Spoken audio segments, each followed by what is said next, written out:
at Thieves 2.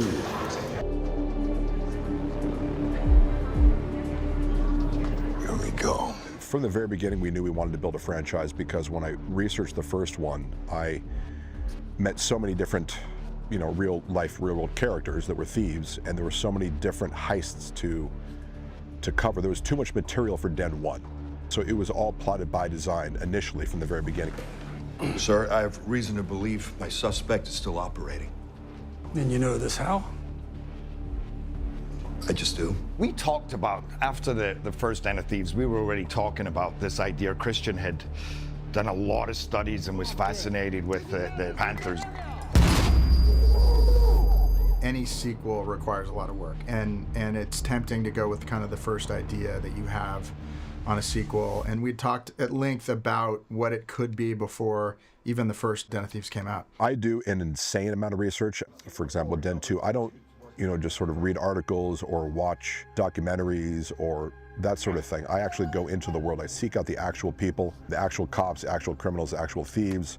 I went to Serbia, to Belgrade, met a bunch of the Panthers, and more to sort of just to understand who they are. I want to have a deeper understanding of who they are as people. He really dove in and started to research, and I think that process took about a year longer than we had anticipated. Christian always fascinates you with the level of detail that it's hard to even say I've never come across that level of specificity before. I've never even come close to that level of specificity, and kind of, you just, as an audience member, you're taken so deeply into that world. It's so smart, it's so elevated. Fed isn't missing anything. There you have it. How the fuck does the Fed have no idea it's been ripped off? How's that happen? Tell me. My first impression of the script when I read it was, here goes Christian again. Christian is about to throw me in the ocean. Christian is about to make me get in high-speed chases, but we gotta go bigger and better.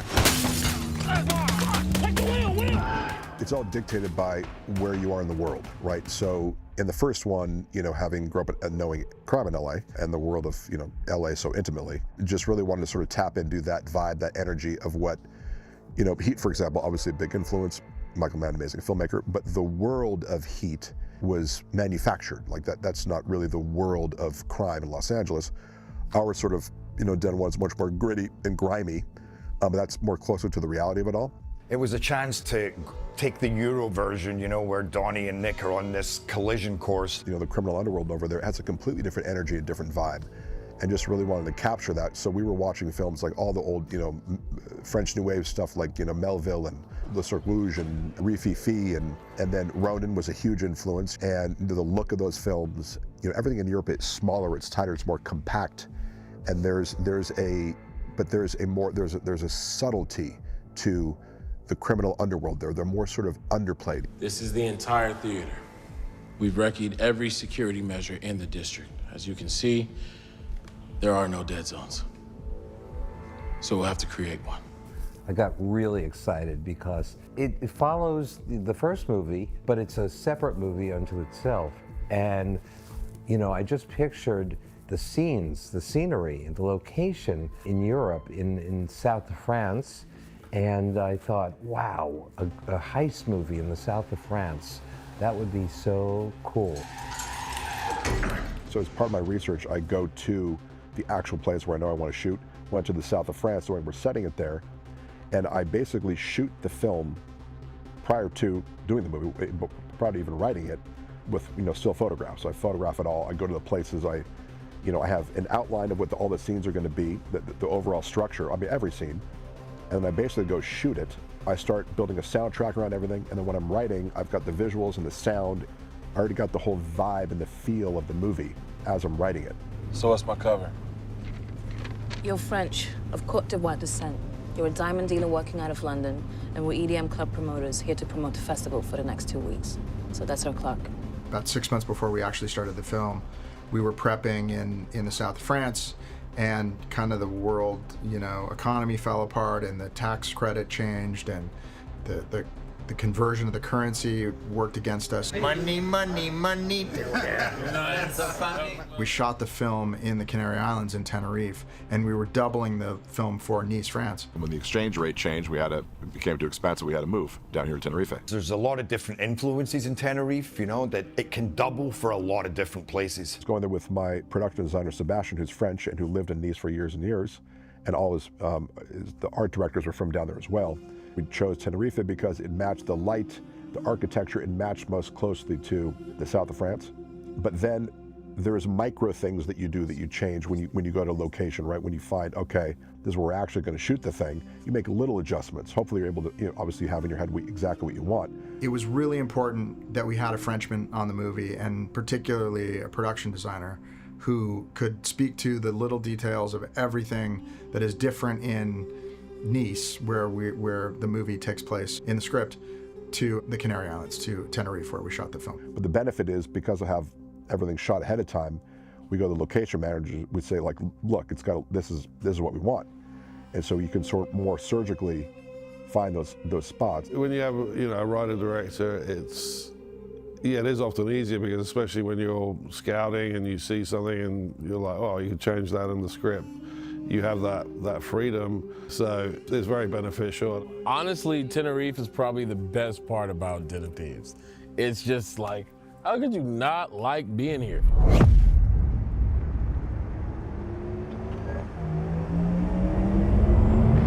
No, the Porsche. My favorite thing is the Porsche. That is the shit. There's no way around it. Again, I try to write with great specificity, so I wrote in the script specifically the Porsche Taycan as the car in the script before I had any idea Porsche was going to be involved, knowing that, of course, they probably won't be involved. It may become an Audi or a Peugeot or who knows, or Renault, whatever. Nothing better than a good car chase in Europe.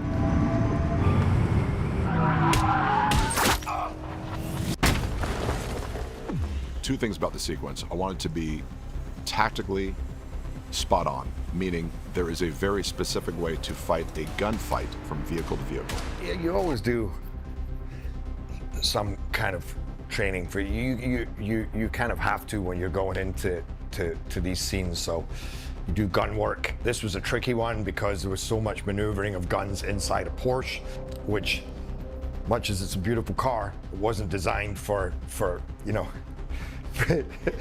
full-length guns, reloading. And then the tricky thing in this was a lot of the time we were firing backwards, so you have to get off your seat. A little bit. Okay, perfect. That's great. Look at that. Fire, fire. Boom. So I wanted to show that. So I worked with my advisor Slavko Ilic as to the specifics of vehicle-to-vehicle gun battle and what that looks like. So scripted that and then put in the Porsche Taycan because of the specifics of the road. Again, all the roads as written were based on real roads that I drove. And I also wanted to have an electric car, so I felt that it would be interesting to sort of, being where we are in the world today, and I'm a car nut, been a car guy my whole life, it would be kind of cool to have an electric car. So I put in the new Porsche Taycan.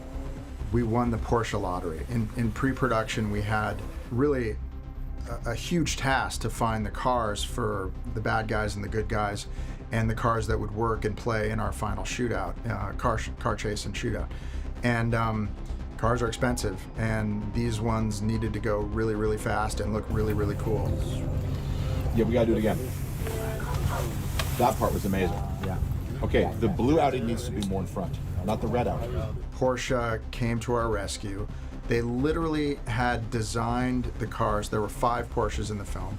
They were about to destroy all 5 because they were built for another project pre-COVID, and that project went away, and it was a day or two before they were going to be destroyed, and our product placement people, Adam and Kat Stone, called Porsche, and by coincidence they said, well, we just happen to have 5 brand new, perfectly tailored to shoot your movie Porsches available. All the executives from Porsche, the engineer, they read the script, and I told them about the gunfight, the specifics of it, the roads, why I chose those roads, and how I wanted to be a vehicle-to-vehicle tactical gun battle plus a real driver sequence.